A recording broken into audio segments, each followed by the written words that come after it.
Hello everyone and welcome to the second video in the 9 St John Street Employment Insights series.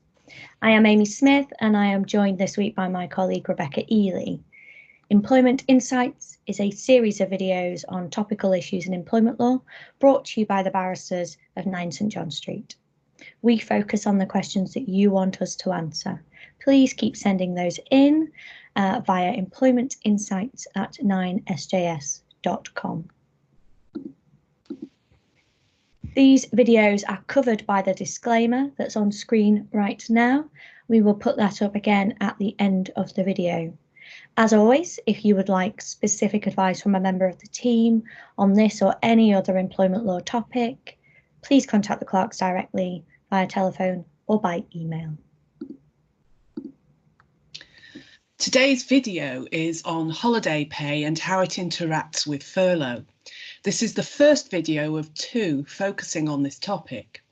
In this video, we will be answering the questions. Firstly, do employees placed on furlough continue to accrue annual leave entitlements during the period for which they're furloughed? And secondly, can an employee take holiday whilst on furlough?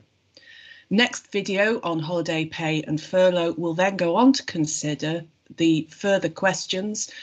Firstly, can an employer require an employee to take annual leave whilst on furlough leave? And if so, does this only apply to the statutory entitlement? And then finally, we'll consider at what rate would holiday pay be paid to employees under furlough, 100% or 80% of normal pay? So please stay tuned for that video, which will be online very shortly. Now, whilst we appreciate some of our audience are not lawyers, the new scheme essentially piggybacks on the existing statutory framework and the contractual framework for annual leave. For the purposes of this update, therefore, we assume that you have a working knowledge of the existing system. If this is not the case, please feel free to seek further, more tailored advice. Before we move on to deal with the questions in our mailbox, we should point out that since Stefan and Louise posted the first video, there have been some developments at government level, many of which now confirm the views expressed by our colleagues last week. HMRC has updated its guidance on the Coronavirus Job Retention Scheme, the CJRS, on the 4th of April. It clarified that, firstly, employees who have been dismissed for any reason since the 28th of February 2020 can be rehired and then placed on furlough. The dismissal need not be by reason of redundancy as previously implied. Secondly, employees with two jobs can still work for one employer whilst on furlough for the other. Thirdly, an employee placed on furlough is able to start a new job. And finally, the CJRS does apply to Lim B workers, i.e. non-employee workers within the meaning of section 230, subsection 3, subsection B of the Employment Rights Act 1996, so long as they are paid through PAYE. We would recommend that you read the updated guidance in full if you are called on to advise in relation to the scheme. It is available on the gov.uk website. At the time of recording, we still do not have any formal guidance from the government in relation to furlough and annual leave. This is unfortunate given that we are about to enter a busy time of year in respect of bank holidays, and many of you are being asked to provide urgent advice. What follows, therefore, is our view on some of the central issues, working from first principles and attempting to adopt a purposive approach to the legislation. So, one of the first questions in our mailbox was, do employees placed on furlough continue to accrue annual leave entitlement during the period for which they are furloughed? To answer this, we think it's crucial to remember what a furlough is and what it's designed to achieve. Fundamentally, it preserves the contract of employment between the parties as an alternative to termination or layoff. All it's seeking to do is remove the employer's obligation to provide work for the employee to do and the obligation on the employee to do such work. And that's for the duration of the furlough. It retains the obligation to pay the employee, but provides a new mechanism for those payments so that a significant proportion of the pay is met by the government. And this also has the optional additional top-up for the employer. It does not, in our view, remove the pre-existing contract of employment, but is superimposed upon it. The entitlement to annual leave in a standard employment relationship is derived from three sources. Firstly, the Working Time Regulations 1998 right, which are derived from EU law. Primarily, that's your entitlement to the 4 weeks of annual leave. Secondly, those same regulations, but without an EU underpinning, in essence, your entitlement to the 1.6 weeks of annual leave. And finally, the terms given under an employee's contract of employment. Case law to date has established that the entitlement to statutory annual leave is derived from the continued existence of the employment contract rather than from the performance of any particular duties under it. For example, in the case of continued employment through sick leave or maternity leave. One can look at the case of Stringer, for example, at the ECJ. There, the ECJ noted that the right to annual leave under Article 7.1 of the directive is an important principle of community social law from which there can be no derogations. The ECJ considered that it was significant that the Article 7.1 provides that every worker is entitled to at least 4 weeks annual leave. The directive does not distinguish between workers who are absent on sick leave, whether short-term or long-term, and those who have worked throughout the leave year. It followed that a member state could not make the right to paid annual leave dependent on the employee having worked during the leave year. The annual leave entitlement seems to flow from the status of worker under the contract rather than from the continued performance under the contract. We therefore think it makes sense that the employee should continue to accrue annual leave during the furlough. The employment contract continues in force during the furlough, but the employee does not carry out any work.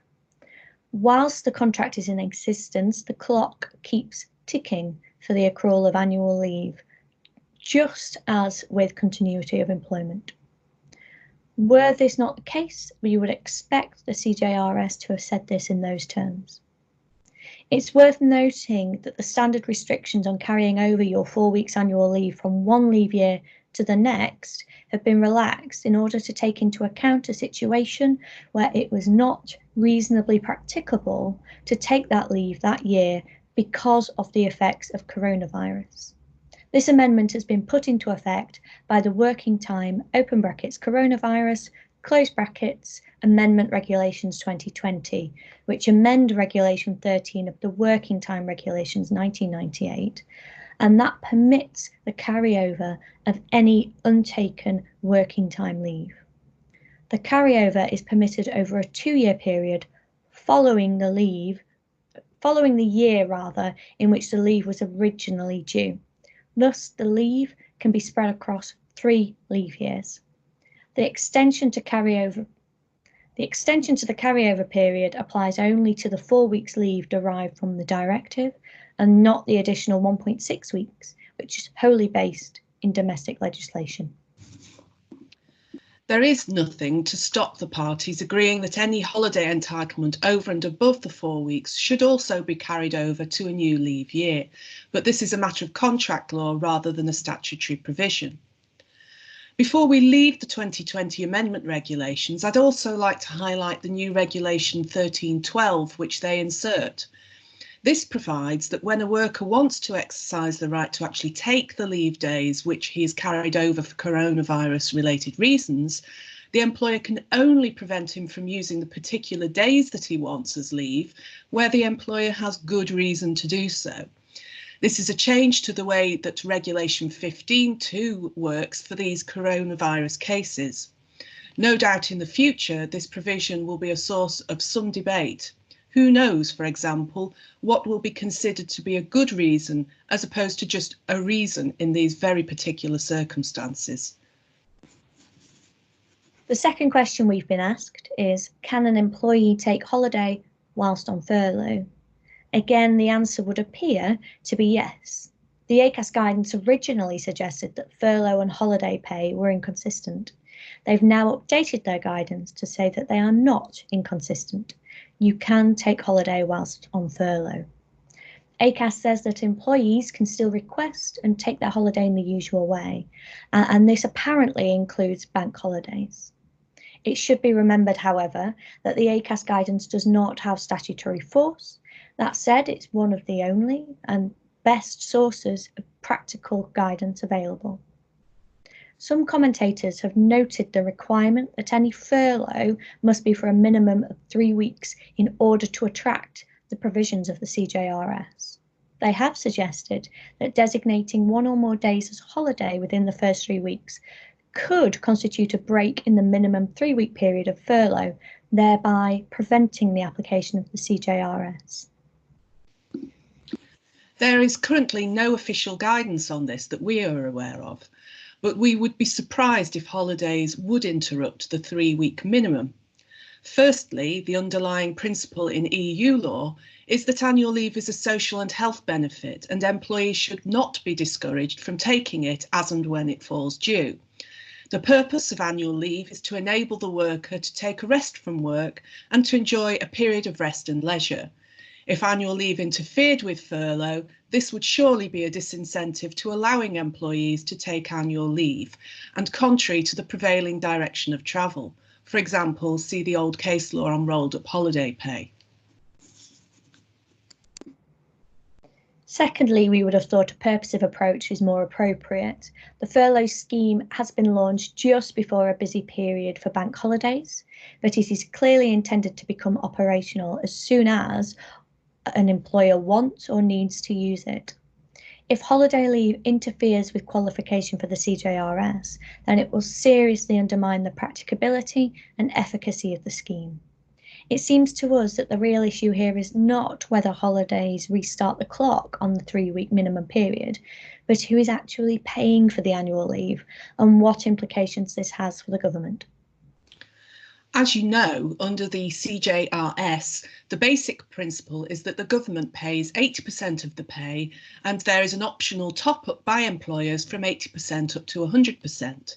Albeit there are no direct payments from the government to the employee, the money is channeled through the employer in the usual way. If this system applies to holidays during the furlough, there is an incentive for employers to allow holidays during furlough, as they do not have to pay the first 80%. The government will. If the leave is accrued but not taken during the furlough, then the employer will have to pay 100% of the paid annual leave.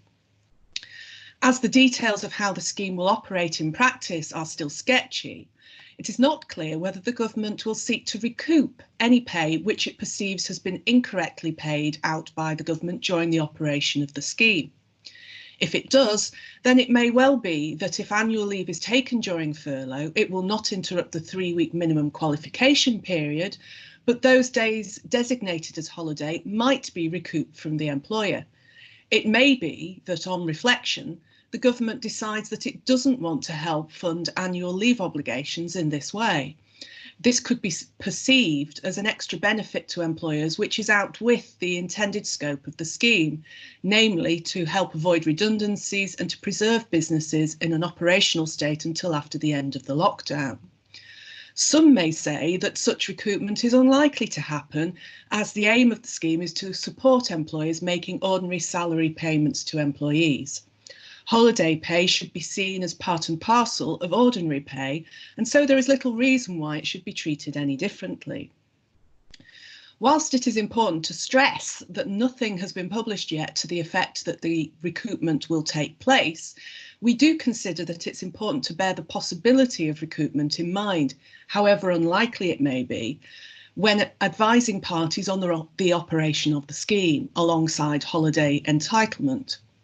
If the government were to take this approach, therefore, there may be an unexpected bill coming down the line, which it is important to bear in mind.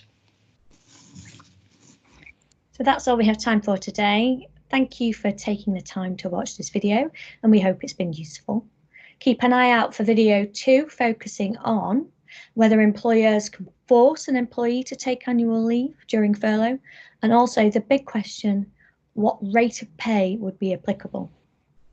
Keep sending your questions in to us at employmentinsights@9sjs.com. We look forward to hearing from you. In the meantime, from all at the team here, we wish you continued good health. Stay safe.